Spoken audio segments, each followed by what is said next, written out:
ഈ ദൃശ്യത്തിന് ശേഷേ ലൈഫ് വല്ലാണ്ട് മാറിപ്പോയി. ഇപ്പൊ ദൃശ്യത്തിലത്തെ ആളല്ലേ, ദൃശ്യത്തിലത്തെ ജോർജ് കുട്ടീനെ സാക്ഷി പറയുന്ന ആളല്ലേ, അങ്ങനെയാണല്ലോ ഇപ്പൊ അഡ്രസ്സ്.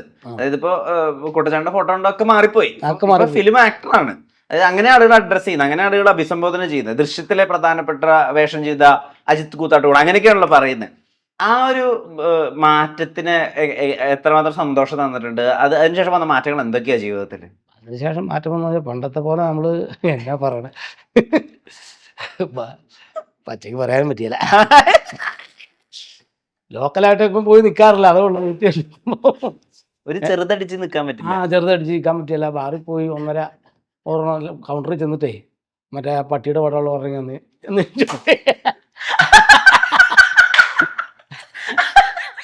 അങ്ങനെയൊന്നുമില്ല. ചെന്ന് എ സിക്കകത്ത് അല്ലെങ്കിൽ ആരെങ്കിലും കൂടെ പോയി അല്ലെങ്കിൽ കാറിനകത്ത് ഇരിക്കുള്ളൂ, മേടിച്ചോണ്ട് വന്ന് അവിടെ മാറി അത്രേ ഉള്ളൂ. ഒത്തിരി മാറി എന്ന് വെച്ചാൽ ജീവിതത്തിൽ മാറണം. ഒരു 1.5 സോഡ കൂട്ടി അങ്ങനെയൊന്നും പറയാൻ പറ്റില്ലല്ലോ ഇപ്പൊ. ഒന്നും പറയാല. ഭയങ്കര ബാറിലൊന്നും കയറി പോയി എല്ലാവരും ഫോട്ടോ എടുത്ത് ഇടുന്നേ. അത് ശരിയാ. ഞാൻ ഒരു ദിവസം എവിടെയാ ബാറിന് താഴെ നിന്ന് ഇത് മുകളിൽ ഇങ്ങനെ ബാറ് ചുവന്ന അക്ഷരത്തിൽ ഇങ്ങനെ ചതുരം പോലെ ഉണ്ടാക്കി വെച്ചോ, അതിൻ്റെ താഴെ നിൽക്കുക. അത് ഒരുത്തൻ ഫോട്ടോ എടുത്തിട്ടു. അന്നേരം മൊത്തം അത് പബ്ലിസിറ്റി ആയി, ഞാൻ ബാറിലാണെന്ന് പറഞ്ഞുകൊണ്ട്.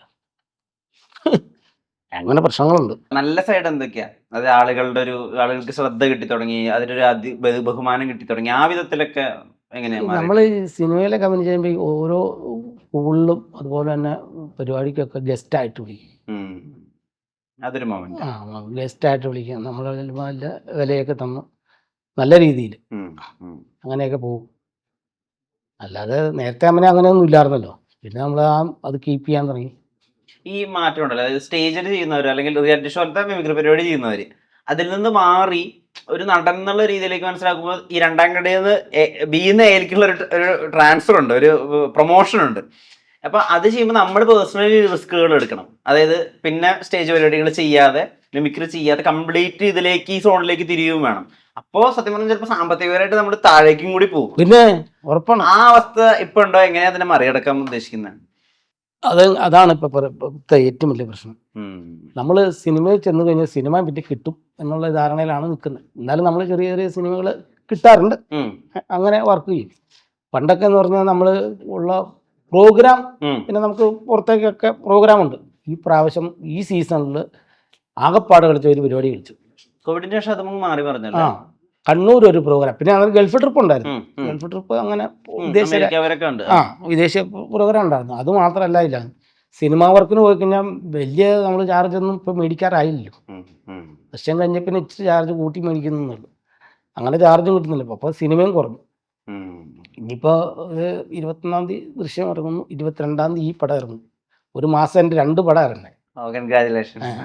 Thank you. അപ്പോൾ അതിറങ്ങുക. ഈ പടമൊക്കെ ഇറങ്ങി കഴിയുമ്പോൾ എനിക്ക് കൂടുതൽ വർക്ക് കിട്ടും എന്നുള്ള പ്രതീക്ഷ. പിന്നെ ഞാൻ ഇപ്പൊ മനസ്സിലാക്കിയത് പനോരമ സ്റ്റുഡിയോസ് ആണ് ഇതിന്റെ എടുത്തിരിക്കുന്ന ഡിസ്ട്രിബ്യൂഷൻ. അപ്പോൾ ഒരു മലയാളം സിനിമയ്ക്ക് കിട്ടാവുന്ന ഏറ്റവും അധികം സ്ക്രീനുകൾ എന്നുള്ള രീതിയിലാണ് നോക്കുന്നത്. അപ്പൊ ഏകദേശം 900 സ്ക്രീനുകൾ അത്രയാണ് ആലോചിക്കുന്നത്. അപ്പൊ 900 സ്ക്രീനുകളിലെങ്കിലും അജിത്തേട്ടന്റെ മുഖം വരും. അതൊരു വലിയ അച്ചീവ്മെന്റ് ആണ് ഡെഫിനറ്റ്ലി.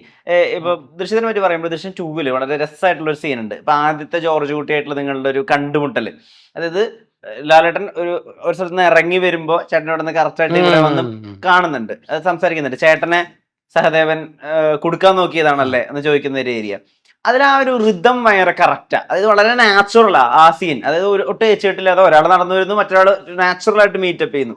ഇതിനൊരു റിഹേഴ്സല് അല്ലെങ്കിൽ ഇതിനൊരു ടേക്കിന് മുമ്പ് ഒരു സംസാരം അങ്ങനെ നടന്നിട്ടുണ്ടോ? അത് ഭയങ്കര രസമുണ്ട്. എന്നാന്ന് വെച്ചാൽ ഞാൻ അപ്പോൾ അത് ലാലേട്ടൻ വരാൻ ഇച്ചിരി താമസമുണ്ട്, ഒരു ഡിലേ ഉണ്ട്. അവിടെ നിന്ന് ഡിലേ ഉണ്ട്. അപ്പം ജിത്തു സാർ പറഞ്ഞു നമുക്ക് റിഹേഴ്സൽ നോക്കാം. ഞങ്ങൾക്ക് ഫസ്റ്റ് ആളല്ലേ, ലാലേട്ടനോട് അടുത്ത ഷോട്ട് എൻ്റെ പോലീസ് സ്റ്റേഷൻ മറ്റേ അവരെ ചോദ്യം ചെയ്യണം, അതായത് ഫസ്റ്റ്. അപ്പോൾ ലാലേട്ടനുമായിട്ട് ആദ്യത്തെ. അപ്പോൾ എന്നോട് പറഞ്ഞു ഇങ്ങനെയാണ് സംഭവം എന്ന് പറഞ്ഞു. ഓക്കെ, അത് ചെയ്തു. അപ്പോഴേക്കും ലാലേട്ടൻ വന്നു. അപ്പോൾ ഇവിടെ എന്താ സീൻ മോനെ, ഇവിടെ എന്താ സീൻ, നമ്മളെ മോനെന്ന് വിളിക്കും. അപ്പോൾ ഇങ്ങനെ കാര്യം ജിത്തു സാറ് എന്ന് പറഞ്ഞു. അപ്പോൾ പരിചയപ്പെട്ടു, ആദ്യമായിട്ട് പരിചയപ്പെടുന്നു. പിന്നെ വായിലെ വെള്ളവും പറ്റി നിൽക്കാൻ പാടില്ല, അങ്ങനെ നിൽക്കുക. അവരെ കാണുമ്പോൾ വേറെ കുഴപ്പമുണ്ട്, നമ്മൾ മനസ്സിലെന്തോ പറയാൻ വന്നത് പുറത്തേക്ക് വരില്ല. അതന്നെ. അപ്പോൾ എന്നിട്ട് അപ്പോൾ എന്നോട് പറഞ്ഞു എന്നാൽ ഒരു കാര്യം ചെയ്തു, ഞാൻ റോഡിൽ നിന്ന് ഇറങ്ങുമ്പോൾ മോൻ ഇവിടെ നിന്ന് ഇറങ്ങിക്കോ. റോഡിൽ നിന്ന് ചെറിയൊരു തിട്ടുണ്ട്, അതിലേക്ക് ഇറങ്ങി വരുമ്പോൾ ഞാൻ ആ കടക്കകത്ത് നിന്ന് ഇറങ്ങും. ഇപ്പോൾ ഇവിടെ ഒരു ക്യാമറ വെച്ചിട്ടുണ്ട് പുള്ളിയെ, പിന്നെ അവിടെ നിന്ന് ഒരു ക്യാമറ വെച്ചു എന്നെ ഇങ്ങടെ ഇത് ചെയ്യാനായിട്ട്. അങ്ങനെ എഴുതി ഫസ്റ്റ് ടേക്ക് ഓക്കെ ആയി. പേടിച്ചാണോ എന്താണോ ഞെട്ടിപ്പോയ രീതിയിൽ അങ്ങ് ചെയ്തു. പക്ഷെ ഇതിനൊരു ടൈമിങ്ങും അളവൊക്കെ വേണ്ട. അതെങ്ങനെ കടന്നു പോകുമ്പോ ഡയലോഗാ. പുള്ളി ഇങ്ങനെ വന്ന് വരുമ്പോഴത്തേനും ഇവിടുന്ന് ഡയലോഗ് തുടങ്ങിക്കോളാം എന്നോട് പറഞ്ഞു. ഇറങ്ങുമ്പോ ഇറങ്ങുമ്പോ ഡയലോഗ് തുടങ്ങിക്കും എന്ന് പറഞ്ഞു.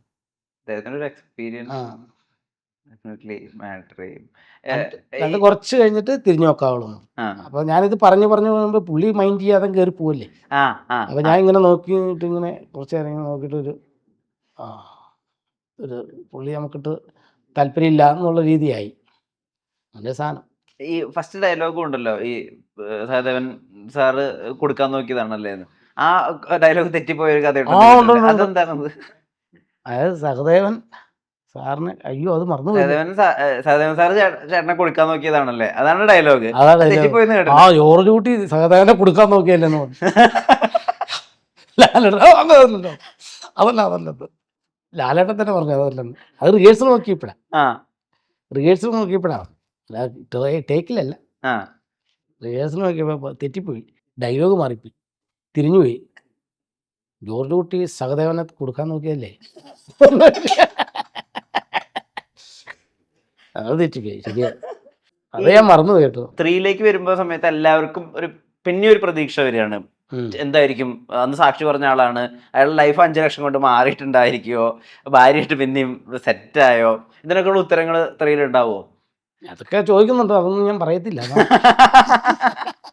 പലരും എന്നോട് ചോദിക്കുന്നുണ്ട്, ഞാനത് പറയാം. ഇത് ഭയങ്കര പണിയല്ല അവരതിനെ വഴി തിരിച്ചു വിടാൻ വേണ്ടിട്ട്. പടം കാണുമ്പോ അറിയാമെന്നുള്ളത് പറയാൻ ആളുകൾ തന്നെ ചോദിക്കില്ല.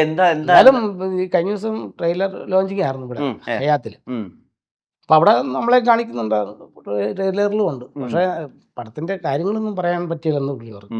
എഴുതി മേടിച്ചിട്ടുണ്ടോ പറയാൻ പാടില്ല? അല്ല, ജിത്തു സാർ നമ്മൾ വിളിച്ചു പറഞ്ഞു. അപ്പൊ അതുകൊണ്ട് ഞാൻ ഇന്നും ഒരു ചാനലിലും പറഞ്ഞിട്ടില്ല. എത്ര ദിവസം ഞാൻ ഇപ്പോഴാ പറയുന്നത് എന്നാന്നറിയാവോ, ഇതിനകത്ത് ഉണ്ടെന്ന് പറയുന്നത്. അത് ഈ ട്രെയിലർ ഇറങ്ങി കഴിഞ്ഞിട്ടാ പറയുന്നത്, അല്ല അതിന് മുമ്പ് പറഞ്ഞില്ല. എത്ര ദിവസം ഷൂട്ട് ഉണ്ടായിരുന്നു? എനിക്ക് 14 ദിവസം. 14 ദിവസം ഷൂട്ടുണ്ട്. ആ ഷൂട്ട് കഴിഞ്ഞിട്ടാ ഞാൻ തെരക്കണ അല്പനേരം എന്ന് പറഞ്ഞ സിനിമയിലേക്ക് വന്നു. എനിക്ക് അപ്പോഴാളുകൾ ചോദിക്കില്ലേ എവിടെ ഏത് ഷൂട്ടിൽ ഏത് സെറ്റിൽ തന്നെ ദൃശ്യം അപ്പോഴാളുകൾ കൂടില്ലേ? അങ്ങനെയാണ്. അങ്ങനെ അപ്പം താടി വെച്ചിട്ടുണ്ട്. ഇപ്പൊ ഇതിനകത്ത് താടിയില്ല, പക്ഷെ പടത്തിനകത്ത് താടി, ദൃശ്യത്തിലും താടി. ഇപ്പൊ ദൃശ്യത്തിലെ ക്യാരക്ടർ വളരെ ഇന്റലിജന്റാ. ആ ക്യാരക്ടർ, അതായത് സാറിനോട് നുണ പറഞ്ഞിട്ട് ഇടി മേടിക്കാൻ മാത്രം മണ്ടനല്ല ഞാൻ. എനിക്ക് 5 ലക്ഷം രൂപയാണെന്നുള്ള ഡിമാൻഡ് പറയുന്നത്. അതായത് ഒരു പക്ഷെ മലയാള സിനിമ അങ്ങനെ ഡിമാൻഡ് ഒക്കെ ചെയ്യുന്ന എന്നാൽ ദുർബലനായിട്ടുള്ള ഒരു മനുഷ്യനെ കണ്ടിട്ടില്ല, വളരെ റെയറാ. അതായത് അയാൾക്കറിയാം അയാൾ ഇടിച്ചാൽ ഇവർക്ക് കാര്യം കിട്ടില്ല, അയാൾ പറയുന്ന പൈസ കിട്ടുമെന്നൊക്കെ കൃത്യമായിട്ട് അറിയുന്ന ഈ കണ്ണിങ് എന്നൊക്കെ പറയുന്ന ഒരാളാ. എന്തൊക്കെയാ ഡിസ്ക്രിപ്ഷൻ ആയിട്ട് ദൃശ്യം 2 സമയത്ത് പറഞ്ഞിട്ടുണ്ടായിരുന്നു? ഇങ്ങനെയൊക്കെ പറഞ്ഞിട്ടുണ്ടായിരുന്നോ? കണ്ണിങ് ആണ് ഇയാളെന്നൊക്കെ പറഞ്ഞിട്ടുണ്ടായിരുന്നോ? പിന്നെ എന്നോട് ജിത്തു സാറ് വിളിക്കുന്നത് നമ്മുടെ ജോർജ് കുട്ടിയുടെ വീടില്ലേ, അപ്പൊ അതിന്റെ തലേല് ഒരാഴ്ച മുമ്പ് എന്നെ വിളിച്ചു. ഞാൻ ഞെട്ടിപ്പോയിരിക്കുക. ദൃശ്യത്തിൽ അഭിനയിക്കുക എന്ന് പറയുമ്പോ തന്നെ ഞാൻ എഴുന്നേറ്റ് നിന്ന് മുണ്ട് കഴിച്ചു താഴെ. ഒരു മനുഷ്യന്റെ ജിത്തു ജോസഫാന്ന് പറഞ്ഞപ്പോ തന്നെ എഴുന്നേറ്റ് മുണ്ടടിച്ച് താഴെ. പെട്ടെന്ന് അജിത്തിന്റെ ഫോട്ടോ ഓർമ്മ ഇട്ട് തന്നെ പറഞ്ഞു. ഫോട്ടോ എടുക്കാണ്ട് നോക്കിട്ട് കൈ വരയ്ക്കുന്നു. സാറേ ഞാൻ നാളെ ഇട്ട് തരാം, സ്റ്റുഡിയോ പോയി. അന്നേരം പുള്ളി പറഞ്ഞു അത് വേണ്ട, ഞാൻ നാളെ തൊടുപുഴ വരുന്നുണ്ട്, വഴുത്തല എന്ന് പറയുന്ന സ്ഥലത്താണ്. അത് എൻ്റെ വീടിൻ്റെ അവിടെ നിന്ന് 7 കിലോമീറ്റർ ഉള്ളൂ ഈ ഷൂട്ട് കിടക്കാൻ. അവിടെ വന്നാൽ മതി എന്ന് പറഞ്ഞു. അപ്പോൾ അവിടെ ലൊക്കേഷൻ നോക്കാൻ വന്നു. അങ്ങനെ ആ സാറ് ആ ജോർജ് കുട്ടിയുടെ വീടിൻ്റെ വരാന്തയിരുന്ന് എനിക്ക് എൻ്റെ കഥ മാത്രം പറഞ്ഞു തരും, മറ്റുള്ളവരൊന്നും പറയുന്നില്ല. ഇപ്പോഴും ബാക്കി കഥകളൊന്നും ഒന്നും അറിയത്തില്ല. ഇതിൻ്റെ അകത്ത് ക്ലൈമാക്സ് എന്താണെന്നും ഒന്നും നമ്മളോടൊന്നും പറഞ്ഞിട്ടില്ല. നമ്മുടെ മാത്രം. അപ്പൊ അങ്ങനെ പറഞ്ഞിരുന്നു ഇയാള് കണ്ണിങ് ആണ്, ഇയാള് സൂത്രക്കാരനാണ്, അങ്ങനെ പറഞ്ഞിരുന്നോ? അത് എന്നോട് പറഞ്ഞു. കാരണം പെട്ടുപോയി പുള്ളി, പെട്ട് ജയിലിൽ പോയിട്ട് വന്നതാണല്ലോ.